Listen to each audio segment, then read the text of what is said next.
오늘은 노년에 더 많이 발생한다는 췌장암 정보를 가지고 왔습니다. 끔찍한 통증과 생존율이 낮아서 제일 두려워하는 게 췌장암입니다. 그런데 더 충격적인 것은 췌장암을 일으키는 세균이 입속에 살고 있다는 겁니다. 입속 이 세균만 제거해도 췌장암을 막을 수 있다고 하는데요. 그래서 준비했습니다. 왜 노년층들이 췌장암에 더 잘 걸리는지, 췌장암을 일으키는 입속 세균은 어떻게 제거할 수 있는지 몽땅 알려드리려고 준비했습니다. 특히 이 채소를 씹으면 췌장암 일으키는 입속 세균 싹 제거할 수 있다고 하니 오늘 영상은 꼭 보시길 권해드립니다. 그 이야기 지금 시작합니다. 안녕하십니까. 노년생활정보의 모든 것 조여사 전성시대입니다. 전에는 췌장암은 비교적 드물게 발생하는 암으로 알려져 왔습니다. 그런데 요즘은 많이 달라졌다고 하는데요. 왜냐? 최근 들어 생활 방식이 서구화되면서 다른 암과 마찬가지로 췌장암이 꾸준히 증가하고 있기 때문입니다. 요즘 췌장암 발생 순위는 8위, 사망률은 5위를 차지하고 있을 정도로 많이 발생한다고 하는데요. 국립암센터는 매일 20명 이상의 췌장암 환자가 발생하고 매일 18명 이상이 사망한다고 밝혔습니다. 문제는 연령대가 높은 고령층에서 발생 빈도가 더 높다는 겁니다. 전문가들은 다른 암도 나이가 들면서 발생 빈도가 높아지지만 췌장암도 60, 70대에서 주로 많이 발생한다고 했습니다. 그렇다면 췌장암은 왜 연령대가 높은 고령층들한테서 많이 발생하는 걸까요? 전문가들은 흡연이 위험인자라고 했습니다.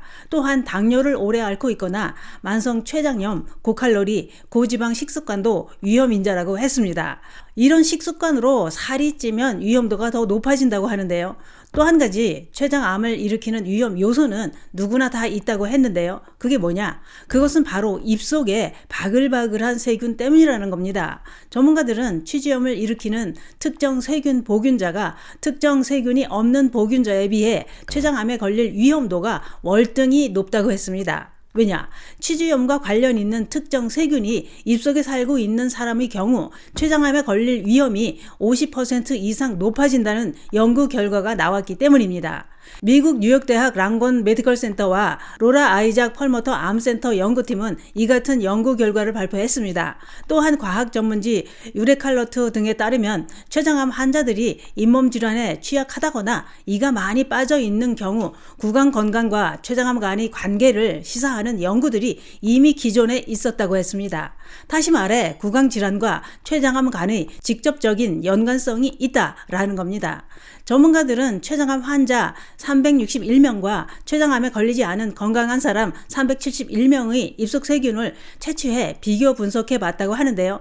또한 미국 국립암연구소와 미국 암학회가 10년 동안 추적 조사해온 14만 명 중에서 이 기간 췌장암에 걸린 사람들과 나이, 성별, 인종 등을 동일하게 구성한 건강 집단을 비교해보는 연구를 했다고 합니다. 그 결과가 충격적입니다.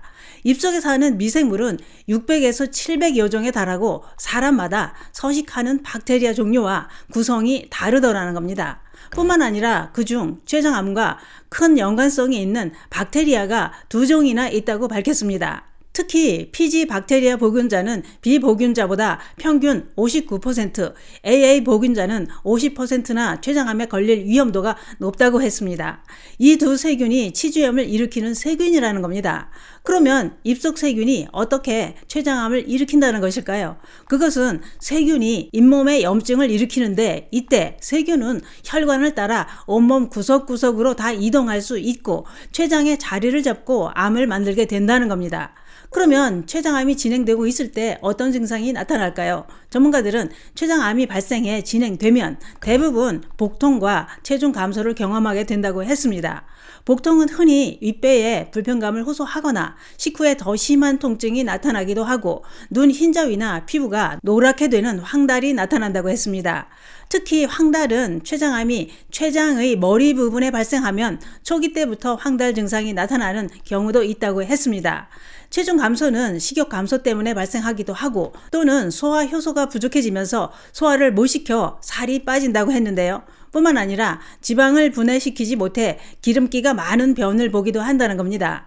더 자세한 췌장암 자가진단법이 있다고 하는데요. 지금부터 말씀드리는 질문에 해당되는지 꼭 체크해 보시기 바랍니다. 만약 4개의 질문에 모두 해당된다면 얼른 검사를 해보시는 게 좋습니다. 첫 번째, 식욕부진과 함께 최근 6개월 동안 10% 이상의 체중이 감소했다. 두 번째, 배꼽 주위에서 덩어리가 만져지거나 배나 등 쪽에 통증이 생겼다. 세 번째, 눈이나 피부가 노랗게 변하고 짙은 갈색 소변이 나오는 황달 증상이 있다. 네 번째, 최근 갑자기 당뇨병이 발생했다. 이런 증상이 있다면 꼭 검사를 받아보시는 게 좋습니다.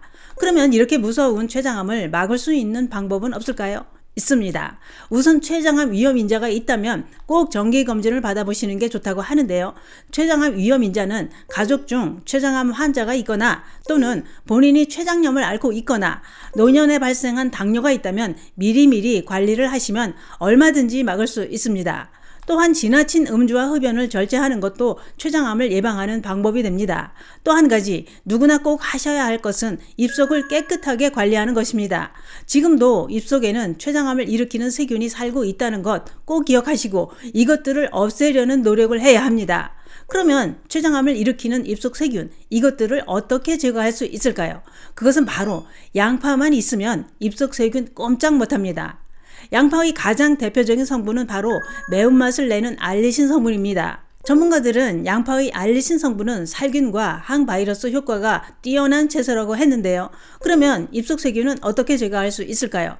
그것은 양파를 잘라서 3분에서 8분가량 씹어주기만 하면 됩니다. 그런데 그냥 씹기보다는 양파의 살균 성분인 알리신 성분을 더 높여서 씹으면 더 큰 효과를 볼 수 있다고 하는데요. 그게 뭐냐? 그것은 양파를 썰어 놓고 나서 20분에서 30분 후에 씹는 겁니다. 그 이유는 양파를 썰어 놓은 후 15분 이상 공기에 노출시키면 그때부터 알리나아제 효소가 생성되기 때문입니다. 알리나아제는 자연적인 분해 작용에 의해 알리신이 만들어진다고 하는데요. 그렇기 때문에 살균 작용에 더 큰 효과를 보려면 잘라서 공기 중에 20-30분 방치했다가 씹는 게 더 효과가 좋다는 얘기입니다. 췌장암을 일으키는 입속 세균은 생양파를 하루 한 번 이상 3분만 씹어도 싹 제거돼 입속이 무균 상태가 된다고 했습니다.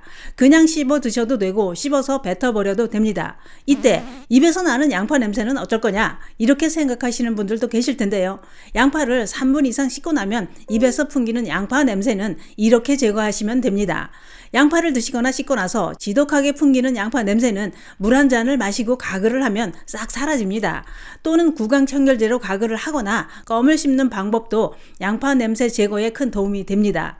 그 밖에도 양파의 효능은 대단합니다. 실제로 식품의 부패를 방치하기 위해 양파 추출물을 첨가하기도 합니다. 또는 위암의 원인이 되는 헬리코박터 파일로리균이 증식하는 걸 막아주는 효과도 있다고 하는데요. 또 있습니다. 양파에 풍부하게 함유된 글루타치온 성분은 간의 해독 기능을 도와주고 양파의 퀘르세틴 성분은 나쁜 콜레스테롤 수치를 낮춰주는 효능으로 고혈압, 동맥경화, 협심증, 심근경색 이런 생명을 위협하는 중증 질환이 발생할 위험을 낮춰줍니다.